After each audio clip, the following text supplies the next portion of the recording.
High everyone, welcome back to my channel.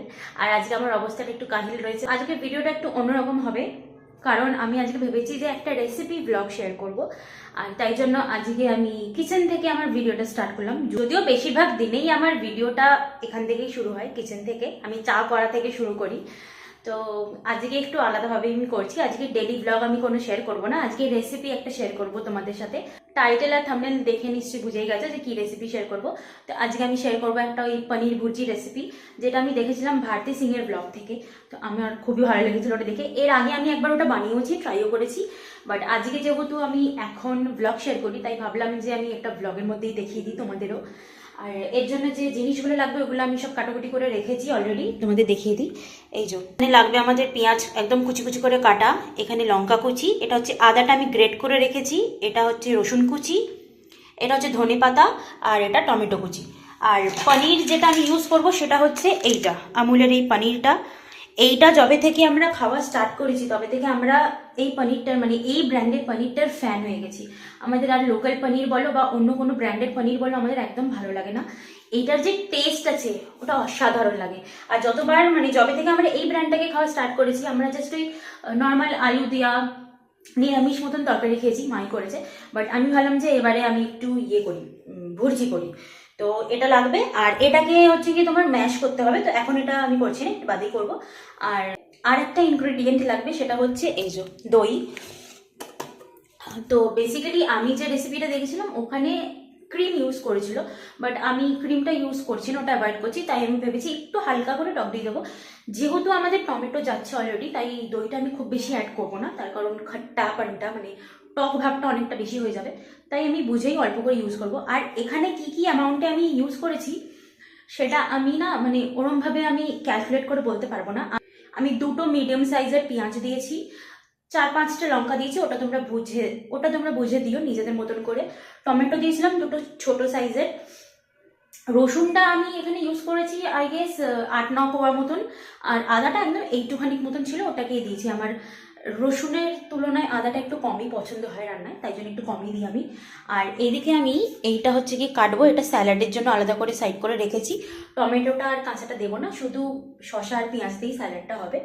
তো যাই হোক, রান্নাটা এবারে শুরু। কড়াটা বসিয়ে দিয়েছি, আমরা এই কড়াটাতেই করবো রান্নাটা। তো গ্যাসটাকে জ্বালিয়ে দিচ্ছি। আজকে পুরো রান্নাটা যেটা করব সেটা এই ঘিতে করব, আমুলের ঘি। এটা দিয়ে দিলাম এই যে 1 চামচ, আর এতটা 2 চামচ মতন আমি দিলাম ঘি। একটু বেশি লাগবে, একটু তুলে নিলাম। হ্যাঁ, একটু বেশি হয়ে গেছিলো তাই জন্য আমি তুলে নিলাম। কিন্তু ঘিটা ভালো করে গরম হয়ে গেছে, এবারে আমি দেবো এটাতে গোটা জিরে, আর একটু দিলাম। মোটামুটি আন্দাজ করে তোমরা দিও, আর অতটা মানে কোয়ান্টিটি কতটা দিতে হবে সেটা আমি নিজেই আন্দাজ করে দিই, তাই আমি আর বলতে পারছি না। এবারে দেবো এটার মধ্যে পেঁয়াজ কুচিটা আগে দেবো, তারপরে রসুন কুচি দেবো।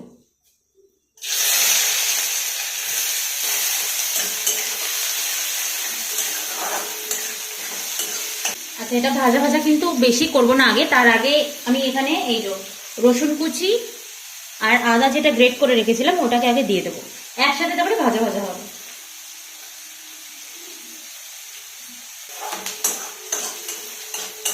একটু জুম করে দিলাম আমি। আর এই যে পেঁয়াজটা অলমোস্ট একটু ব্রাউনিশ হয়েই গেছে। এবারে দেব টমেটো কুচিটা আর লঙ্কা কুচিটা।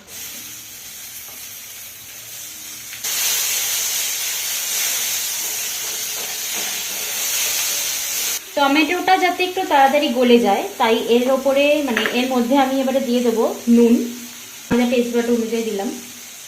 এবারে আমি দিচ্ছি হলুদ গুঁড়ো।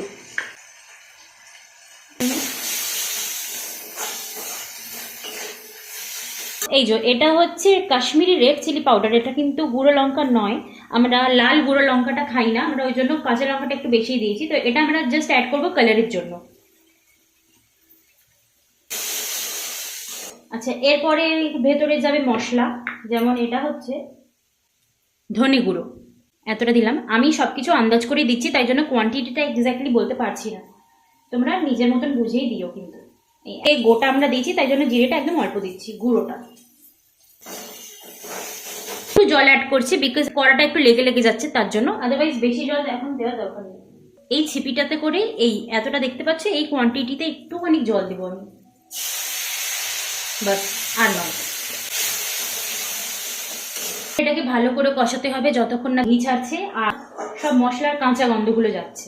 ওদিকে মশলাগুলো কষুক ততক্ষণে, আর আমি এইখানে এইটাকে ততক্ষণ একটু স্ম্যাশ করে রাখি, এই থালাটাতেই রাখছি। আর তাই জন্য আমি একটু বের করে রেখেছিলাম, এখন অনেকটাই নরম হয়ে গেছে। এই জল বেরিয়ে গেল। আচ্ছা, তো এই যে এতটা পনির আমরা ইউজ করব। এখানে আছে টোটাল হচ্ছে 200 গ্রাম পনির। এটাকে জাস্ট আমরা একটু স্ম্যাশ করে করে রাখবো। এই যে তোমরা চাইলে এই গোটাটা পুরো কড়াইয়ের মধ্যে দিয়ে ভালো করে খুন্তি দিয়েও নেড়ে নেড়ে করতে পারো, বাট আমি সেটা করছি না, আমি একেবারে স্ম্যাশ করেই রাখছি। এই পনিরটা এতটাই ভালো যেটা কাঁচা কাঁচা খেতেও কিন্তু খুবই টেস্টি লাগে, বাট আজকে আমি খাচ্ছি না, অন্যদিন আমি খাই। এই যে পুরোটা স্ম্যাশ করে নিয়েছি, আর ওইদিকে ঘি ছেড়ে দিয়েছে, আমি এতটা জল আর একটু অ্যাড করলাম।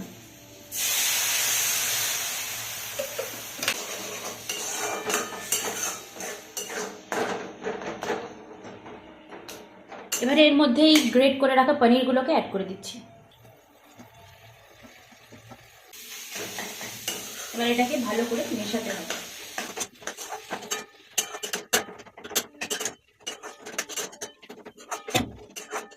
আচ্ছা, আমি এর মধ্যে এবার অ্যাড করব দই। এই যে এতটা মতন দই আমি অ্যাড করছি।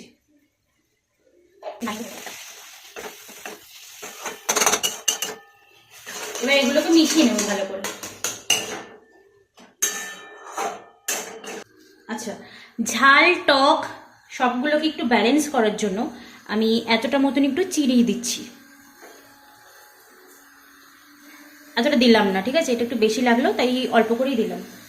বেশি দিলে আবার মিষ্টি হয়ে যাবে, তো আমাদের আবার মিষ্টি মিষ্টিটা একটু ভালো লাগে না, তাই যে কিন্তু আবার সব কিছুকে ব্যালেন্স করতে হবে, তার জন্য একটু চিনি তো দরকার, তাই দিলাম। এর উপর দিয়ে ধনে পাতাটা দিয়ে দিচ্ছি।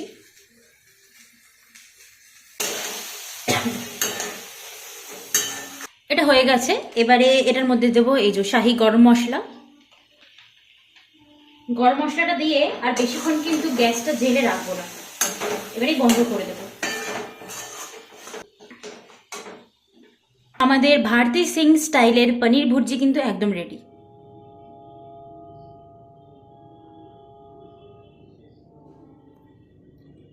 এই যে আমাদের পনির ভুর্জি কিন্তু একদম রেডি আর সার্ভ হয়ে গেছে।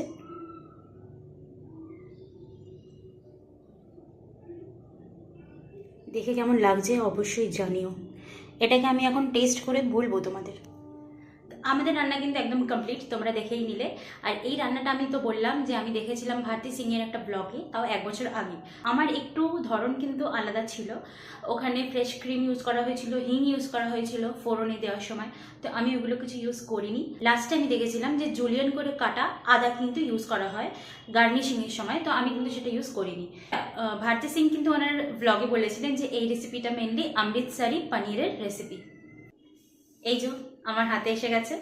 আর যদিও 200 গ্রাম ইউজ করেছিলাম, কিন্তু আমার মনে হয় যে এটা অনেকটাই কম হয়ে গেছে, এটাই হয়, কিছু করার নেই। আমরা এটা 3 জনে মিলে খাবো, বাট স্টিল আমি এখন একটু টেস্ট করে বলি তোমাদের কেমন হয়েছে। বেশিটা খাবো না, এখান থেকে একটু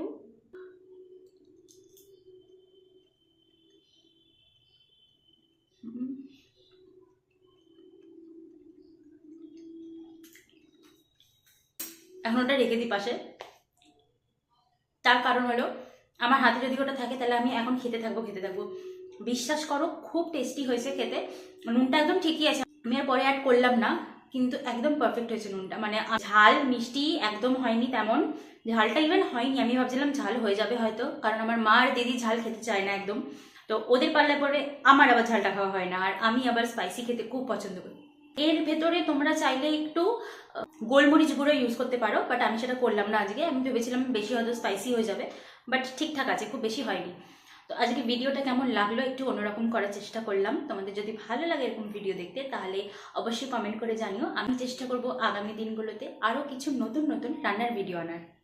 আর তোমরা জানো কি করতে হবে, চ্যানেলটাকে সাবস্ক্রাইব করে দিও, ভিডিওটাকে লাইক শেয়ার আর একটা কমেন্ট করে দিও। See you in my next video. Tata.